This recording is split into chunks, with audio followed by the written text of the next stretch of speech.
bought this house, it obviously had the basement.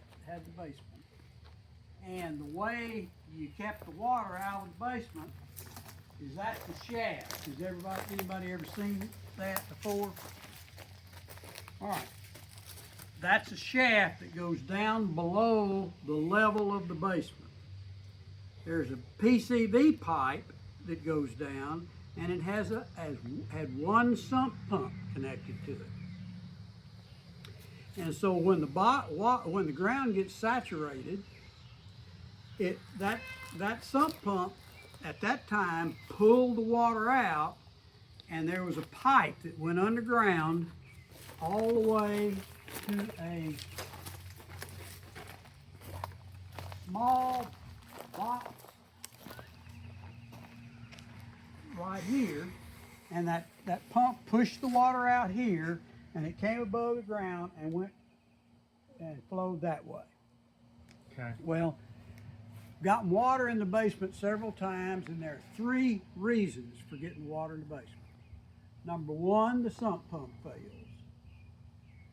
Number two, the electricity goes off and the sump pump has no electricity to pull the water. And number three, the construction of the house at the very end of this side of the block channeled all the water coming off of that hill, and there was so much water that the sump pump couldn't handle all the water. So I'm going to tell you the way I solved each problem. The first problem was that the sump pump failed. Got dirt in it, it wore out, whatever. So the guy said, well, let's put a fail-safe sump pump in it. So on the shaft that goes down, there's one sump pump lower than the other, and then there's one above it. So that if the first one fails, it's got another one. When the level of water gets up to the second one, it kicks on and starts pushing the water out. And that solved the problem. I had the sump pump checked every year, had the sump pumps checked every year, and as long as you kept them going, that was fine. Then we had the big ice storm, and of course didn't have power for a week. Which year was that? The year that you were living uptown. Okay. 2009. Yeah, when you had power, nobody else did. Okay, so Eventually. Didn't have any power. As soon as the ground started melting, the water went down in the ground, it got saturated, no power to do either sump pump, and got water in the basement. Okay, the way I solved that is I got an electrician, follow me just a minute, and he brought power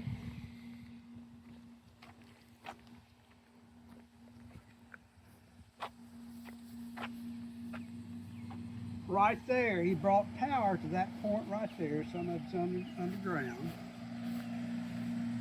And he ran a line in the very back of the utility room here.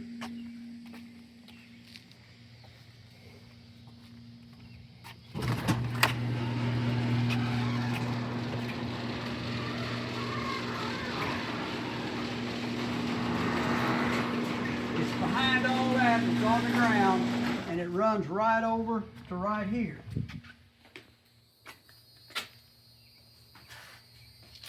So the situation is such that if the power goes off, I can crank this thing up. That's a generator. That's a generator. You can crank the generator. You take the plug out of the household. You got here, house AC power outlet box, used when electricity is on. Okay. You simply unplug that and you plug it right here, generator power outlet. So once the generator is powering the sump pumps, they will pull the water out if the electricity's not on. And that's powered by gasoline. That's powered by gasoline. I keep gasoline here to use in it. Do you keep gas in the generator? Because it'll eventually go bad. I did for a while, but I ran it all out. I can't tell you whether there's any right now, and I had a guy redo the generator last year. Okay. So I hadn't got back out here to run all of it out of it. But, You got a bunch of gasoline over here. do what? You got a bunch of gas. Is that all gasoline? Yeah, that's the only way you can run a generator. Okay, come here just a minute.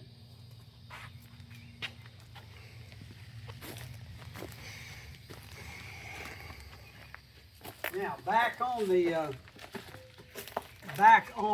the two generators. If the first generator goes out,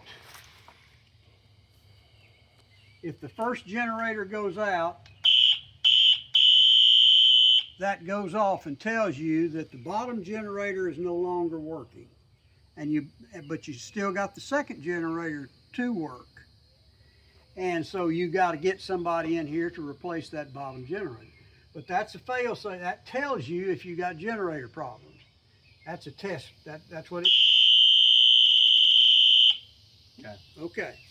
Okay. Those two problems were solved. Those were mechanical / those were solvable. Those were solvable, but I still had a problem of overpowering the sump pump system. So it could be the sump pump system could be working perfectly. There was just too much water. All right, that's the third thing. Okay. Right. Here's what I did then. Back at the time, I didn't know what was happening, because whenever it would rain real bad, I wouldn't come outside. But George had that berm. Yeah. About halfway. You see where that middle tree is right there? Yeah. That's only as far this way.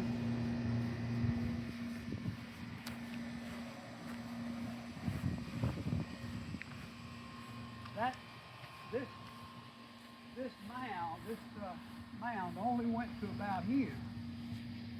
Well, what was happening, all that water was coming down off of that hill. And this big house, it used to get kind of spread out, but that big house routed it all right here. And it was huge. I didn't realize there was that volume of water. As soon as it got to the end of this berm, it took an oblique turn, and it came straight down here, and hit the side of the house and went right in. And the water in the basement was just obviously higher in that corner. How'd you figure that out? What was doing it? Well, George told me, and I came out here and saw it. And I got a guy in here, got a contractor and a dirt mover in here, and he said, "You need to fix this." So here's what he did. This cost me over $20,000. He said, "Okay, the first thing we're going to do is we're going to extend the berm all the way across your yard. So the water doesn't come down there now. It stays on the back side of the berm, and it empties at the top of Bill Holmes' yard. Bill Holmes was fine with it. So it keeps the most of the flow out. But in addition to that, we came over here.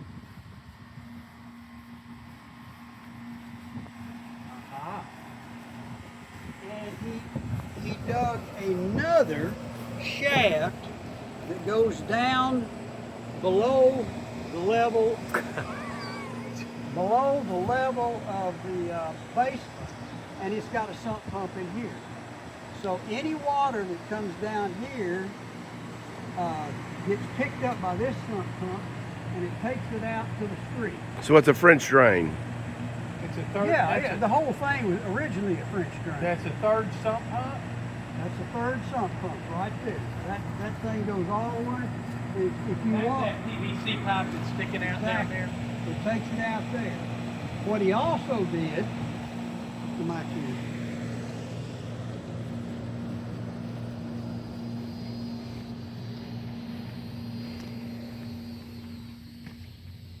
he reworked the PCV pipe that came, the little one that came there and drained everything right across the back of the house. He shut that down, and he created a new PVC drain pipe that comes under here to right here. That's a box collection area, and it's got two big 6-inch pipe or 6-inch pipes here and here, and then it's got a big 8-inch pipe. When the water is pushed down here, it's then collected here and taken all the way over here.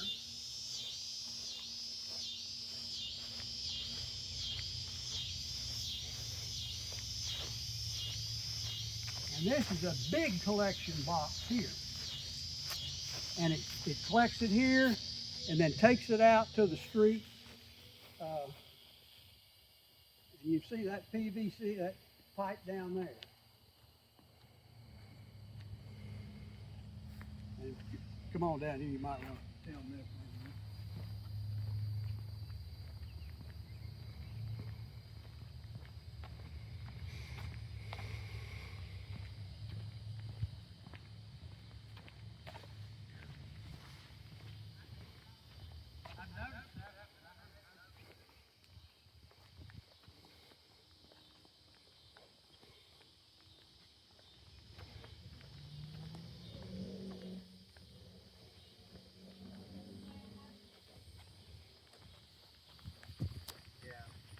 Well, when did they finish that? All that stuff, was that in the fall of last year? Summer. Because it's ironic that the first year that you've done this is one of the driest springs I can remember. Yeah, well, that's true. But I have had no trouble of any kind with water since then.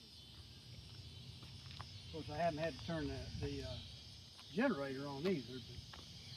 So Okay, is that pretty much it? That's it. You go turn the generator, as soon as the electricity goes out, you go turn the generator on. Yeah, if it's raining. If it's raining. All right, thanks for the explo. Appreciate it. So And there is another, you said there's another PVC outlet up here, right? Yeah. On the other side of the driveway. Yeah, it's up there. I've noticed that one, but I hadn't noticed that one down there. And this is the one that comes from the south side of the house. Yep, there it is. Did he have to cut? Did he have to cut? I guess he cut into the curb for that. probably.